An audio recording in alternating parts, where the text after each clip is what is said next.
Hello there, this is TCG Swamp Creature coming at you. Just a quick announcement before we get into the meat and potatoes of this show, but the Vanguard videos are now being sponsored by Starwin Games due to reasons which will be explained before I put the first one up. This is just heads up, it shouldn't affect any other videos, but it might do later on. Okay, today I'm going to talk to you about Theros spoilers. To be more exact, we're going to look at the mechanics.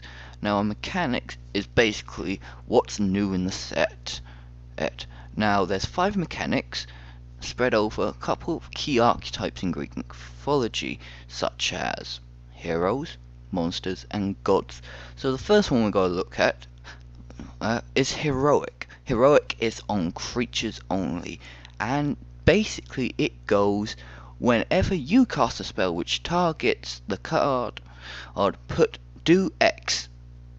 So what that means is you have a heroic creature that, like for example, Wingsteed Rider, and you cast, I don't know, Giant Growth on it to make it a 5/5. Well, because you've targeted it, it actually gets a +1/+1 counter.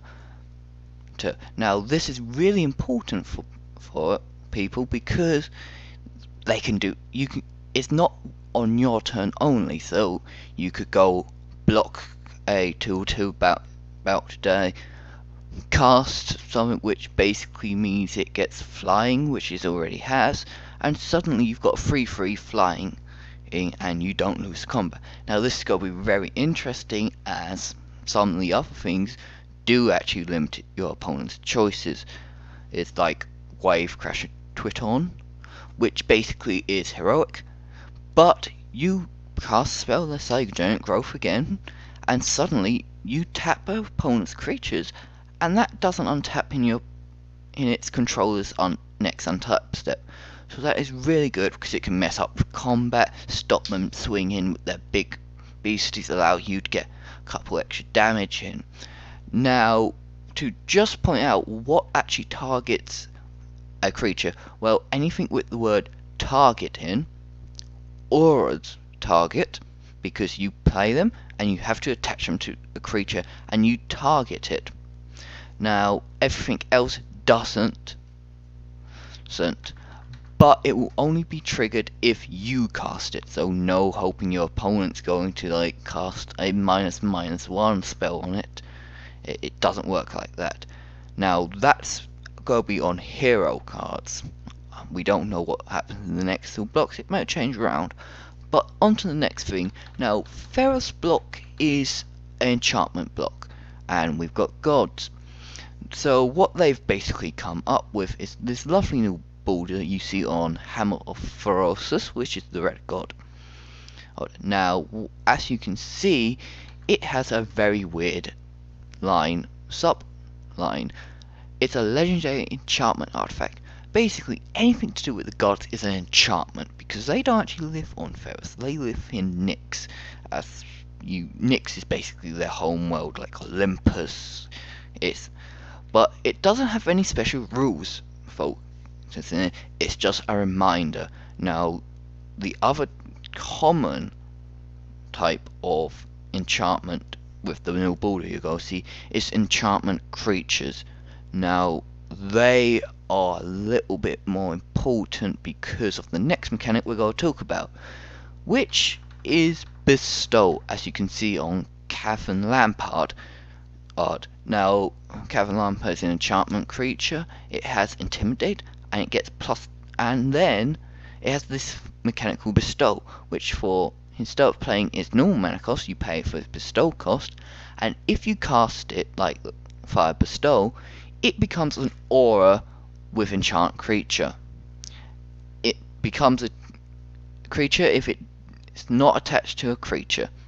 What does this mean? Basically, it gives you 2 modes. You can play it straight away for 4 mana as a creature if you need it, or you can save up and play it for 6 mana and play it as an enchantment. Now this is very important because it changes a couple of things.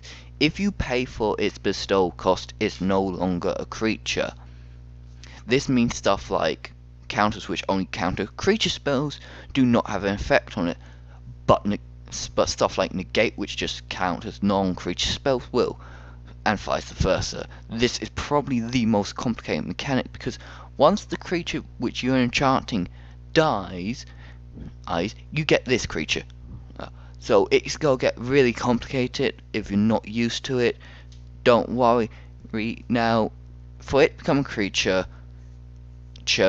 on resolving, it's gonna have to lose its original target. That was the main weakness of auras. You could wait for someone to play it and then kill that creature before it resolved, and it would fizzle. So you 2-for-1 them. They lose a creature and this card. Now you're not gonna see that as often if these are big. They've got some expensive mana costs, but we haven't seen the tournament cards yet. I'm just telling you we haven't seen it. It's in all colours. They can give multiple effects, like Thasher's Emercy gives an effect when you deal damage, get a card. So it's not just keywords, but do note power and toughness are always the same aim. So if it's enchant creature gets +3/+3, it's gotta be a 3/3. It's just a nice, easy way of just reminding people. Now, the next one is Devotion. Devotion is a retooled mechanic from about 5 years, maybe 6 years ago, where it looks at the original one was called Chroma, and it looks at the number of coloured permanents you had in a zone. Unfortunately, it wasn't very well received, so this is the rehash of it. And let's say this is actually a nice, easy one to do. Basically, it's on creatures, and it comes in so far, and it comes in, and it will say X does Y to the amount you are defaulted to a colour. So let's take a look at Grey Merchant of Apostle. So it's 3 black. When it comes into the battlefield, each opponent loses X life, where X is your devotion to black. You gain life equal to this way. Now, devotion will go, comes in, and it'll count the black mana symbols in all permanents you control. So that means, straight away, it's got to be a 2-life swing. A 2-life, because there's 2 black symbols in the card. Now, you can have something with triple black, that'll make it 5. And you can see why this encourages hybrid, which is counts up both, and monocolor, because you can just get more monocolor the permanents, meaning the effects are generally bigger. Now, devotion can also happen. Now, just to go over it, it's really important that you understand devotion, because the gods are very keen on devotion. For example, Nair, god of the hunt, is indestructible, and as long as your devotion to green is less than 5, Nair is a creature. This is important. This is going to be similar to all gods in this set. We do know we're getting multicolored gods in Mark Rosewater's article, which will be linked in the description. But it's important to know what gods do. They're legendary enchantment creatures with the subtype god. They're all indestructible. They all have this devotion. They all give all your other creatures something else, and then they have an ability which you can activate. In this case, we get trample for all our creatures, and the ability to pay 4 mana and give it +2/+2 to the end of turn, which isn't that bad. Now, Monstrosity, guess where that goes? On monsters. Basically, let's have a look at this Nest as Reach Monstrosity 4 or for 7 mana. Basically, what it means is you pay 7 mana and you put 4 +1/+ counters on it, and it becomes monstrous, and you can't activate it again. Now, that means you can't go every turn. I've got this 7 spare mana. Put it in. Now, this is a very simple one, as it doesn't actually do anything when you make it monstrosities. But let's have a look at something which does, such as this Stone Shock Giant. For 8 mana, it's monstrous 3. And when it becomes monstrous, creatures without flying your opponent's field cannot block this turn. That is the trigger. Is basically you pay the cost, your opponent can respond like normal, and then suddenly you can do this. It's nice, and this is what the dual deck showed off. Now the returning mechanic is Scry. Now Scry has been around for very long, it's been on a couple of really good cards, so I'm just going to tell you it straight. Scry is pretty much a very popular mechanic, and for good reason. Basically what you do when you Scry 1 is you look at the top card of your library and you put that card on the bottom on the library if you want. What does this mean? For people who don't know why is this good, it basically means you can see what you're drawing, and if you're flooding out with lands, you can put that, and you see another land, you can dig yourself out quicker. Scry is not just limited to one, as on God willing, or God's willing, I mean. But it can go up to 2, such on Omen Speaker, it goes on instance, all that stuff. Now, Theros has taken an interesting stance on Scry. Basically, there are cards which are going to have stuff which happens when you Scry, such as Flame Speaker Adept. As you can see, it's a vanilla unless you Scry, and then it gets +2/+0. Basically, if you Scry 1, and it'll get once, and then you Scry 1 again, it will get once. But if you Scry 2, it only gets once because it's not a new ability, you're just solving the same ability. Now, that's all the mechanics in Theros apart from your evergreens such as flying and all that stuff. This is going to be a short video, I'm just going to wrap it up and with my opinions. And heroic, be interesting to see what effects and what spells they print with it, but it's not as bad as some people are making it out. The enchantment basically has basically made certain cards really good. Naturalize is now looking like a Vindicate. Vindicate was a card for 1 black and white, destroy target opponent.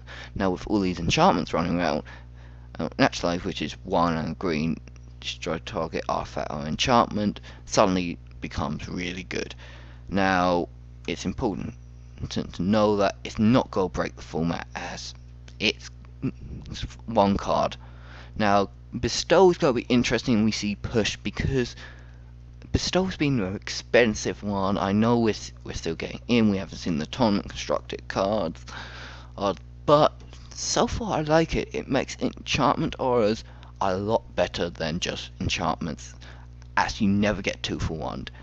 And people actually have to put resources into stopping it, and it saves you after Wrath of God effect. When you lose your creatures, this has no creature, it becomes creature, so you never get worry about it. It's like totem armor, but totem armor was worse because it was destroy the aura and stealth the creatures. So yeah, now devotion is going to really push monocolored decks to the extreme, because you're going to want to be able to play your 3 mana green creatures in your green deck, and it does help make the gods a lot better. Now the gods also being indestructible do push monocolored play because it's easy to get. Monstrosity, again, we need to see cheaper monstrosity costs because it doesn't look like it. Scry is just great because it gets you out. Now this is the end of this video. Next video I'm going to talk about spoilers, and we're going to do it in the color pie fashion. So that means we go to white, then blue, then black, then red, then green, and then everything else because we had tons of spoilers from packs. Now I hope you enjoyed this video. If I'm doing anything wrong, like and just hit the comments and tell me. I'm not going to get any better with people just going, oh, I don't like it, not going to watch it again. Now the next one should be up sometime soon, and I'll see you later, guys. This is TCG Swamp Creature signing out.